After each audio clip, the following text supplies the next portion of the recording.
நீங்க தயவுசெய்து உறுதியா இருங்க. நிச்சயமா வந்து நீங்க வெற்றி பெறுவீங்க. எந்த பாதை எடுத்தாலும் நீங்க வெற்றி பெறுவீங்க. உங்களை யாராலையும் அசைக்க முடியாது தமிழ் சமூகத்துல. ஏன்னா நீங்க நல்லா புரிஞ்சுக்கோங்க தோழர். நான் வந்து தோழர், நான் ஓப்பனா நான் சொல்றேன்.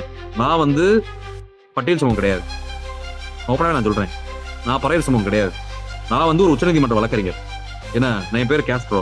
ஏன்னா நான் வந்து ஒரு முக்குளத்தோர் சமூகத்தை சேர்ந்தவன். நான் எதுக்கு எழுச்சி தொழில் திரும்ப ஆதரிச்சிட்டு இருக்கேன்? சொல்லுங்க நீங்க. சொல்லுங்க நீங்க. நான் ஒரு பிற்படுத்தப்பட்ட சமூகம். எதுக்கு அவர் ஆதரிச்சுட்டு இருக்கேன்? ஏன்னா அவர் தான் மக்களின் தலைவர். அவர் தான் தமிழ் சமூகத்துடைய ஒரு புரட்சியாளர், போராளி, என்ன ஒரு ஆகச்சிறந்த ஒரு தலைவரா இருக்கிறாரு. எல்லாருக்குமான தலைவரா இருக்கிறாரு. எங்களுக்கு ஒரு ஆசானா இருக்கிறாரு. எங்களை வழிகாட்டுறாரு. எங்களுக்கு எப்படி வாழணும், எப்படி இருக்கணும், அரசியல், பொது வாழ்க்கையில, கல்வியில, வேலையில, தொழில அப்படின்னு எங்களுக்கு வழிகாட்டுறாரு. அப்ப அந்த இதுலதான் நம்ம வந்து இங்க பேசிட்டு இருக்கோம். புரியுதா உங்களுக்கு? இதை நான் ஓப்பனா பதிவு பண்ண விரும்புறேன். என்ன நினைச்சிருவாங்க, விசிகா கட்சிக்காரர் போல நினைச்சிருவாங்க.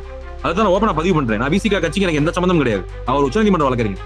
ஏன்னா அவருக்காக நம்ம நிக்கணும், தமிழ் சமூகம் நிக்கணும், தமிழர்கள் நிக்கணும். என்ன அதனால வந்து எனக்கு என்னன்னா, கண்டிப்பாக வந்து இது வந்து விசிகா தொண்டர்கள் தோழர்கள் தயவுசெய்து புரிந்து கொள்ள வேண்டும். உங்களை அவர் அரசியல் படுத்திருக்கிறார், நெறிமுறைப்படுத்திருக்கிறார், பக்குவப்படுத்திருக்கிறார், உங்களை வழிநடத்தி கொண்டிருக்கிறார்.